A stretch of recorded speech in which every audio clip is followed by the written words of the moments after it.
অনেকে ভাবতেছেন যে আমার হাতে এটা কিসের টাকার রসিদ। মনে করতেছেন ব্যাংক থেকে টাকা আসছে, তাই না? আসলে বিষয়টা তা না। বিষয়টা হচ্ছে আজকে ৫ তারিখ আর আমার বাসা ভাড়া দেওয়ার আজকে শেষ দিন। তো আজকে বাসাওয়ালা আমাকে নোটিশ করছে যে আমি যেন বাসা ভাড়াটা দিয়ে দিই। মূল বিষয়টা হচ্ছে এইটা। তো আমি ঘুমাইছিলাম মোটামুটি ৯টা ৯:৩০ বাজে এখন। তো ঘুমের মধ্যেই বলল যে বাসা ভাড়া নাকি দিতে হবে আজকে। তো আমার আসলে মনে আছে।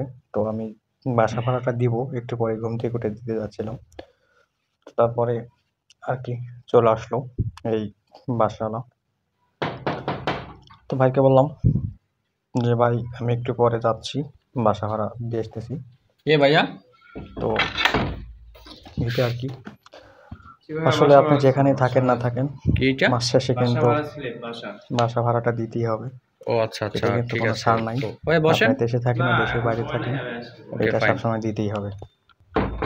নাকি আর তো আমি বাসার মধ্যে ঘুমাইছিলাম এখন বাজে রাত প্রায় ৯টার মতো তো দেখেন বাসাওয়ালা আসলো আসার পর আমাকে বলতেছে যে বাসা ভাড়া দিতে হবে তো মোটামুটি ৭,৫০০ টাকার মতো তো আমি যে ২টা রুম নিয়ে থাকি এটার মধ্যে ৭,৫০০ টাকা এই আর কি